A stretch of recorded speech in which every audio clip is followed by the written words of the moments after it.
Hello students, welcome to ClassFix Board Exam YouTube channel, which is part of ClassFix Academy. ClassFix Board Exam YouTube channel ছাত্ৰ ছাত্ৰীসকলে board examৰ content পাব য'ত ছাত্ৰ ছাত্ৰীসকলে class 10 class 12ৰ content বোৰ পাব আমি subject হিচাপে playlist বনাইছো আৰু সেই playlistত content বোৰ পাব আৰু যেনেকৈ আজি আমি ইকনমিক্সৰ বিষয়ে ডিসকাস কৰি আছো সো ইকনমিক্সৰ এটা প্লেলিষ্ট আছে হায়াৰ সেকেন্ডাৰী সেকেন্ড ইয়াৰৰ তাতে গোটেইখিনি পাব আৰু নোটছবোৰ আপোনালোকে কোপৰা কালেক্ট কৰিব লাগিব সবিশেষ মই বুজাই দিম সো ডেফিনেটলি ভিডিওটো প্ৰথমৰ পৰা শেষলৈকে চাই থাকিব আৰু ভিডিওটো চোৱাৰ পিছত যদি কিবা ডাউট থাকে কিবা প্ৰশ্ন থাকে কমেন্ট সেকশনত জনালে হল আমি নেক্সট ভিডিওত সেইখিনি ক্লিয়াৰ কৰি দিম বা ভিডিওৰ যি কমেন্ট থাকিব কমেন্ট সেকশনত ৰিপ্লাই কৰি আমি ক্লিয়াৰ কৰি দিম তো যি কি নহওক আজি আমি ইকনমিক্সৰ বিষয়ে ডিসকাস কৰিম which is very important and interesting subject so economic subject to বহুত interesting হয় বহুতে হয়তো economic subject to টান বুলি ভাবে কিন্তু economic subject to একেবাৰে টান নহয় economics এটা বহুত ধুনিয়া আৰু interesting subject হয় কেৱল ইকনমিক্সৰ কনসেপ্টখিনি ক্লিয়াৰ হ'ব লাগিব মানে ইকনমিক্স যেতিয়া আপুনি পঢ়িব তেতিয়া আপুনি কনসেপ্ট ক্লিয়াৰ কৰি কৰি পঢ়িব লাগিব মানে কনসেপ্ট ক্লিয়াৰ নকৰি আপুনি যদি কেৱল মুখস্থ কৰে তেতিয়া ইকনমিক্সটো বহুত টান সাবজেক্ট হ'ব কিন্তু যদি কনসেপ্ট ক্লিয়াৰ কৰা হয় তেতিয়াহলে ইকনমিক্সটো খুব ইজি সাবজেক্ট আৰু খুব ধুনিয়াকৈ আপোনালোকে ইকনমিক্স পঢ়িব পাৰিব আৰু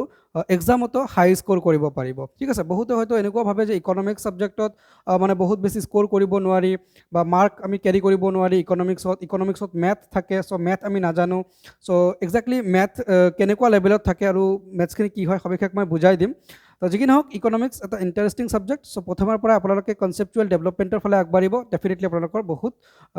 কনসেপ্ট ক্লিয়াৰ হৈ যাব আৰু ইকনমিক্স সাবজেক্টটো বহুত ভাল লাগিব তো যি কি নহওক ইকনমিক্সৰ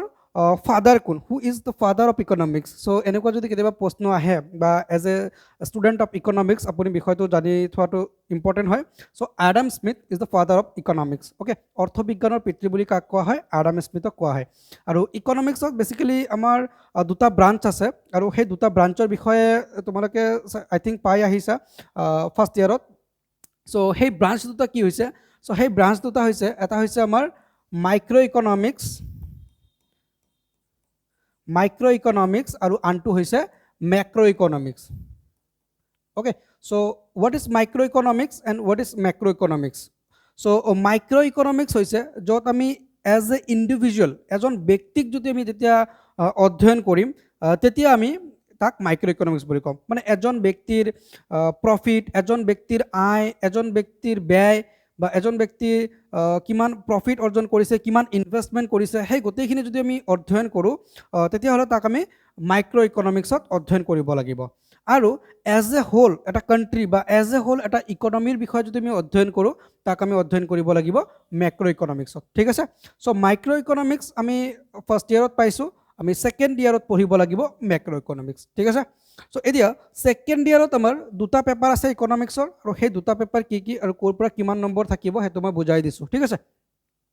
সো ইকনমিক্সৰ আমাৰ দুটা পেপাৰ আছে এটা হৈছে আমাৰ paper A which is macro economics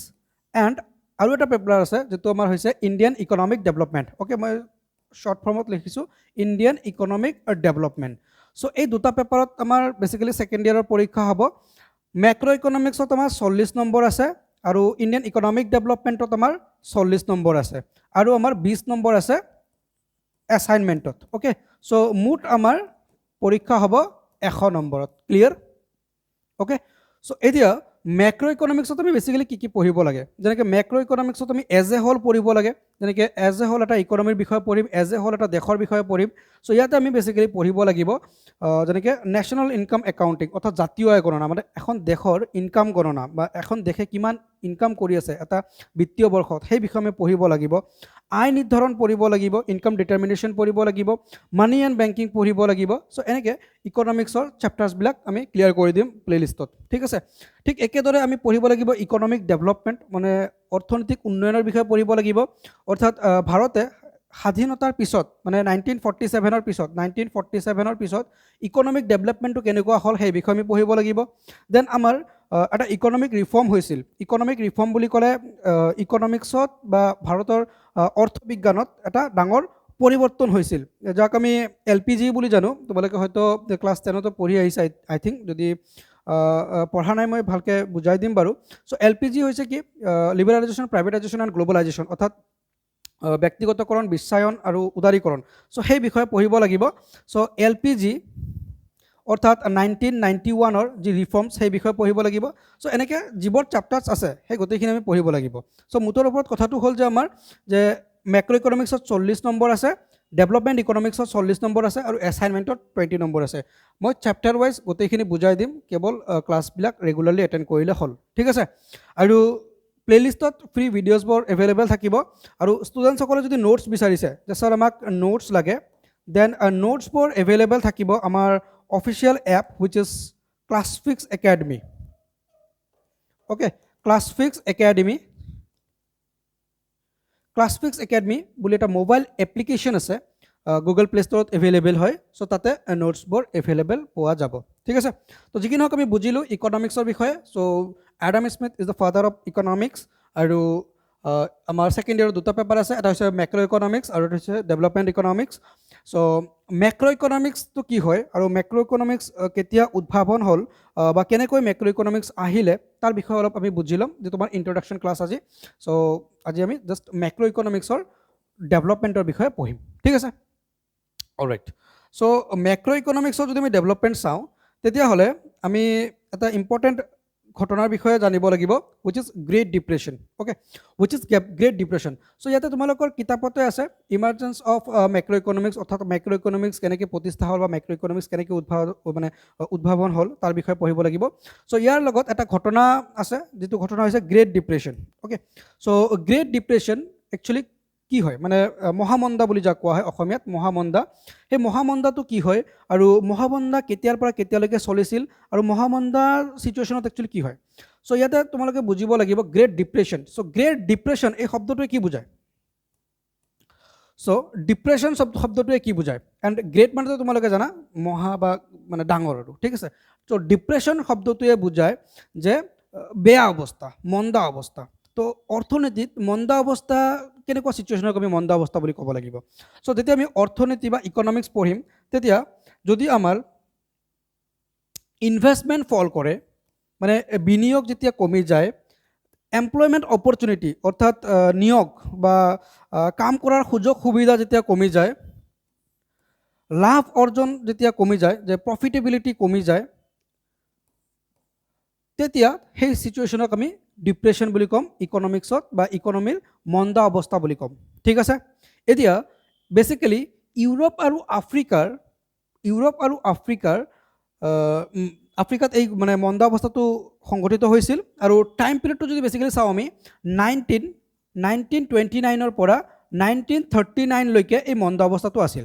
মানে কি হয়, ইকনমিক্সত চোৱা এটাৰ লগত আনটো বস্তু কিন্তু ৰিলেটেড। যেতিয়া ধৰা এমপ্লয়মেণ্ট কমিব, এমপ্লয়মেণ্ট যেতিয়া কমি যাব, তেতিয়া ইয়াৰ লগে লগে যিসকল ব্যক্তিয়ে কাম কৰি আছিলে, এমপ্লয়মেণ্ট কমি গৈছে, চাকৰিটো গৈছে। তো চাকৰি যোৱাৰ পিছত তেওঁলোকে কি কৰিব? পইচাকে বেছিকৈ খৰচ কৰিব নেকি? ডেফিনেটলি নকৰে। তেওঁলোকৰ এক্সপেণ্ডিচাৰো কমি যাব, হয়নে নাই? অৰ্থাৎ তেওঁলোকৰ যি খৰচ, সেই খৰচো কমি যাব। এতিয়া এক্সপেণ্ডিচাৰ যেতিয়া কমি যাব, ধৰক এজন ব্যক্তি মানে শ্ৰমিকৰ কাম কৰিছিলে কোনোবা এটা কোম্পানীত, বা ক'ৰবাত হাজিৰা কাম কৰি আছিলে, বা কোনোবা অফিচত কাম কৰি আছিলে। যেতিয়া তাৰ এমপ্লয়মেণ্টটো কমি যাব বা তেওঁৰ কামটো নোহোৱা হৈ যাব, তেওঁৰ এক্সপেণ্ডিচাৰ কমিব। এক্সপেণ্ডিচাৰ মানে কি? খৰচ কমি যাব। তেওঁ এতিয়া লাক্সাৰিয়াছ বস্তু ইউজ নকৰে, বা খোৱা বস্তু কিনিলেও কমকৈ কিনে, বা ধৰক ইনভেষ্টমেণ্ট নকৰে, বেংকত পইচা নাৰাখে, এনেকুৱা চিটুৱেশ্যন হ'বনে নাই? আৰু যেতিয়া এক্সপেণ্ডিচাৰ কমি যাব, আল্টিমেটলি কোনোবা কোম্পানীৰ প্ৰফিটেবিলিটি কমিব। এতিয়া ধৰক সেই ব্যক্তিজন বিস্কিট কিনিছিলে সদায় ধৰক 30 টকাৰ, এতিয়া সেই বিস্কিটটো নিকিনেতো 10 টকাৰ বিস্কিট কিনে। আল্টিমেটলি ডাউনফল হ'ল, চেলছৰ ডাউনফল হ'ল, তোৰ এক্সপেণ্ডিচাৰৰ ডাউনফল হ'ল। সেই কোম্পানীত যি কোম্পানী বিস্কুট কিনিছিলে সেই কোম্পানীৰ লছ হ'ল নে নাই? চ' সেই কোম্পানীয়ে এতিয়া লছ হৈছে। কোম্পানী লছ হ'লে কি কৰিব? আল্টিমেটলি তেওঁৰ বিজনেছটো কমাই আনিব আৰু কমকৈ মানুহ কামত লগাব, বা কমকৈ ৰ মেটেৰিয়েলছ ইউজ কৰিব। চ' এনেকৈ এটা চেইন মানে এটা চাৰ্কুলাৰ ছিষ্টেমত ইকনমিটো দিনে দিনে কি ডাউনফলত গুচি যায়। তাক আমি কি বুলি ক'ম? গ্ৰেট ডিপ্ৰেশ্যন বুলি ক'ম। আৰু এনেকৈ ডাউনফলত যেতিয়া গুচি যায়, তেতিয়া ইকনমিকটোক কেনেকৈ ৰিভাইভ কৰিব লাগে, তো ইকনমিকটোক উঠাব পাৰি কেনেকৈ, মানে ইকনমিটো কেনেকৈ ৰিভাইভ কৰিব পাৰি, সেই বিষয়ে ডিছকাশ্যন কৰিছিল কোনে? সেই বিষয়ে থিয়ৰী আগবঢ়াইছিল এজন ইম্পৰ্টেণ্ট ইকনমিষ্ট বা এজন famous Economist, which is sorry who is John Maynard Keynes okay John Maynard Keynes তোমালোকে পাইছা জন মেইনাৰ্ড কিনছ কিতাপত আছে নামটো চ' জন মেইনাৰ্ড কিনছ এই ব্যক্তিজন সেই গ্ৰেট ডিপ্ৰেশ্যনৰ ওপৰত ষ্টাডি কৰিছিল আৰু কিছু থিয়ৰী আগবঢ়াইছিল একজেক্টলি জন মেইনাৰ্ড কিনছে এখন কিতাপ লিখিছিল যি কিতাপটোৰ নাম হৈছে the General Theory of Employment Interest and Money so' এই কিতাপটো তেওঁ লিখিছিল এই কিতাপটো বেচিকেলি পাব্লিছ কৰা হৈছিলে কিমান চনত 1936 অ'কে অৰ্থাৎ গ্ৰেট ডিপ্ৰেশ্যনৰ পিছত অৰ্থাৎ ডিউৰিং গ্ৰেট ডিপ্ৰেশ্যন বা গ্ৰেট ডিপ্ৰেশ্যন একচুৱেলি 1929ৰ পৰা 1933লৈকে একজেক্টলি ইয়াৰ মানে পিক টাইমটো আছিলে তাৰপিছত জন মেইনাৰ্ড কিনছে 1936ত এই কিতাপটো পাব্লিছ কৰিছিল আৰু সেই কিতাপটো ওপৰত বেছ কৰি কিছুমান থিয়ৰী তেওঁ পাব্লিছ কৰিছিল কিতাপৰ তেওঁ কিছুমান থিয়ৰী পাব্লিছ কৰিছিল আৰু সেই থিয়ৰীবিলাক একজেক্টলি ডিপ্ৰেশ্যন বা মেক্ৰ' ইকনমিক ৰিলেটেড আছিল অৰ্থাৎ আমি এইটো ক'ব পাৰোঁ যে মেক্ৰ' ইকনমি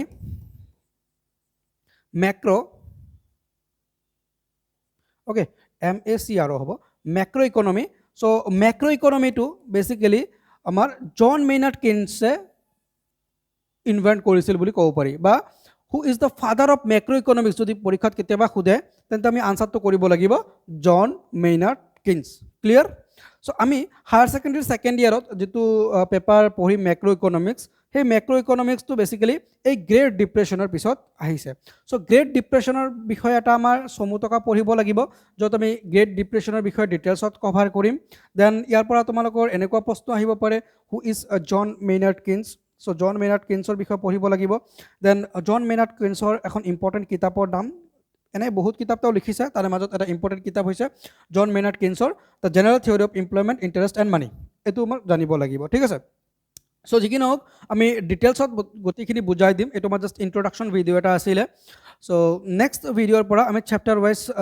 বিষয়খিনি কভাৰ কৰিম যিটো আমাৰ ফাৰ্ষ্ট চেপ্টাৰ আছে ফাৰ্ষ্ট চেপ্টাৰটো আছে আমাৰ জাতীয় আয় গণনা নেশ্যনেল ইনকাম একাউণ্টিং ঠিক আছে চ' যি কি নহওক তোমালোকে